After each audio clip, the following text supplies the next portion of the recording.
Hello दोस्तों, नमस्कार। आपका स्वागत करती हूँ डीएनपी इंडिया में। इस वक्त की 10 बड़ी खबरों से हम आपको रूबरू कराएंगे। तो आइए शुरुआत करते हैं खबरों का सिलसिला। कोरोना वायरस संक्रमण के बढ़ते मामलों के मद्देनजर दिल्ली के साथ एनसीआर के शहरों के लोगों के लिए भी बड़ी खबर आई है। कोरोना वायरस के बढ़ते संकट के बीच दिल्ली में आगामी 26 अप्रैल तक लॉकडाउन लगाया गया है। ये सोमवार रात 10 बजे से लागू होगा, अगले एक हफ्ता तक चलेगा। मुख्यमंत्री अरविंद केजरीवाल ने डिजिटल पत्रकार वार्ता के दौरान दिल्ली में लॉकडाउन का ऐलान किया है। इसके तहत सोमवार रात 10 बजे से लेकर आगामी 26 अप्रैल तक दिल्ली में पूर्ण कर्फ्यू लगाया जा रहा है। कोरोना वायरस महामारी की दूसरी लहर की डरावनी रफ्तार के बीच प्रधानमंत्री नरेंद्र मोदी सोमवार यानी आज कोविड-19 संबंधित हालात पर अहम बैठक करेंगे। इससे पहले शनिवार को प्रधानमंत्री नरेंद्र मोदी ने हालात की समीक्षा के लिए अहम बैठक की थी। देश में कोरोना वायरस संक्रमण के हालात और वैक्सीनेशन अभियान की समीक्षा के लिए बुलाई गई इस मीटिंग में तमाम मंत्रियों के बड़े अधिकारी मौजूद रहे।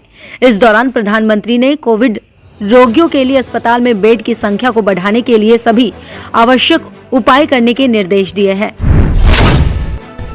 पूर्व प्रधानमंत्री मनमोहन सिंह की ओर से कोरोना वायरस संक्रमण के हालातों से जूझने के लिए दिए गए सलाह पर स्वास्थ्य मंत्री हर्षवर्धन ने पलटवार किया है। स्वास्थ्य मंत्री ने कहा है कि इतिहास आपके लिए बेहतर होता है यदि इस तरह का रचनात्मक सहयोग और कीमती सलाह पर आपकी पार्टी कांग्रेस ने काम किया होता।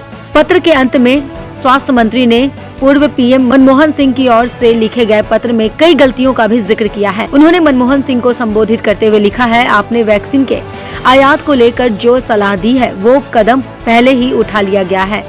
पहले ये सुझाव 18 अप्रैल को दिया, जबकि 11 अप्रैल को ही विदेशी प्राधिकरणों से इसके लिए मंजूरी मिल गई। सुप्रीम कोर्ट ने साल 2012 में केरल में 2 मछुआरों की हत्या के मामले में एक सप्ताह के लिए सुनवाई स्थगित कर दी है। दरअसल साल 2012 में इटालवी मरीज की ओर से केरल के तट पर 2 भारतीय मछुआरों की हत्या कर दी गई थी। ये मामला सुप्रीम कोर्ट में चल रहा है। इस मामले में इटली की ओर से दी गई मुआवजे की राशि को लेकर सुप्रीम कोर्ट ने केंद्र को निर्देश देते हुए कहा था कि इसे पीड़ित के परिजनों के खाते में जमा कर दिया जाए। केंद्रीय वित्त मंत्री निर्मला सीतारमण ने सोमवार को अलग अलग कारोबारी और उद्योग मंडलों के प्रतिनिधियों से बातचीत की। उन्होंने टेलीफोन पर ये बातचीत की। ये बातचीत के दौरान उन्होंने बिजनेस और चैम्बर के प्रतिनिधियों से इंडस्ट्री और एसोसिएशन से जुड़े मुद्दों पर विचार विमर्श किया। सीतारमण ने ट्वीट कर कहा है कि केंद्र सरकार विभिन्न स्तरों पर कोविड-19 महामारी से निपट रही है। लोगों की जान और आजीविका के लिए राज्य सरकारों के साथ मिलकर काम कर रही है। मध्य प्रदेश में दमोह विधानसभा उपचुनाव के नतीजे 2 मई को सामने आएंगे। इस सीट की जीत या हार से बीजेपी कांग्रेस की सदस्य संख्या का आंकड़ा बदल सकता है, लेकिन सत्ता और विपक्ष की स्थिति पर कोई असर नहीं पड़ेगा। बीजेपी पूर्ण बहुमत के साथ सत्ता में है। इस सीट पर जीत हार के मायने दोनों दलों के लिए अलग परिप्रेक्ष्य में महत्वपूर्ण है। बीजेपी प्रत्याशी कांग्रेस छोड़कर आए हैं, ऐसे में उनकी जीत पार्टी के स्वीकार्यता पर मुहर लगाने जैसी रहेगी। कांग्रेस की जीत से ये संदेश जाएगा, पहले मिले जनादेश की अनदेखी करना राहुल गांधी को भारी पड़ा।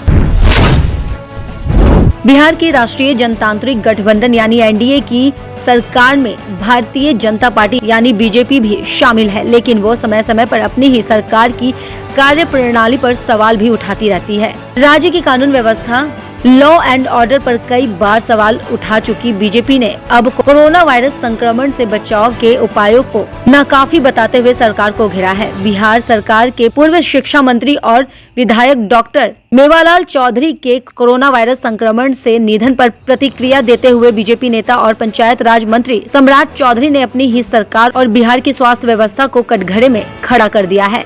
इस पर जनता दल यूनाइटेड यानी जेडीयू ने भी पलटवार किया है।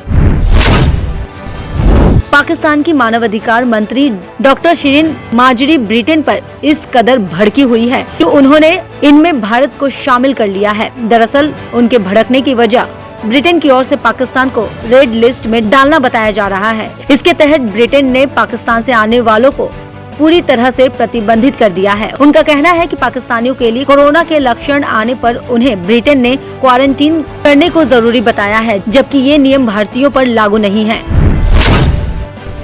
सोने के वायदा भाव में सोमवार को बढ़ोतरी देखने को मिली। मल्टी कमोडिटी एक्सचेंज यानी एमसीएक्स पर सुबह जून 2021 में डिलीवरी वाले सोने का दाम 187 रुपए यानी 0.39% की बढ़त के साथ 47,540 रुपए प्रति 10 ग्राम पर ट्रेंड कर रहा था। इससे पिछले सत्र में जून 2021 में डिलीवरी वाले सोने का दाम 47,353 रुपए प्रति 10 ग्राम रहा था। अगस्त 2021 में डिलीवरी वाले सोने का भाव 235 रुपए यानी 0.49% की तेजी के साथ 47,826 रुपए प्रति 19 ग्राम पर चल रहा था। इससे पिछले सत्र में अगस्त अनुबंध वाले सोने का भाव 47,591 रुपए प्रति ग्राम पर चल रहा था। अमेरिका ने अफगानिस्तान में सबसे लंबे समय तक चली जंग से अब बाहर जाने की घोषणा कर दी है। सितंबर 2021 तक अमेरिका की सारी फौज अफगानिस्तान से बाहर चली जाएगी। अब तक इसे लेकर कोई ठोस कारण सामने नहीं आया था, लेकिन अब इसकी बड़ी वजह का खुलासा हो गया है। ये खुलासा अमेरिका के विदेश मंत्री एंटनी ब्लिंकन ने किया है। खबरों की और जानकारी के लिए देखते रहिए DNP इंडिया। नमस्कार।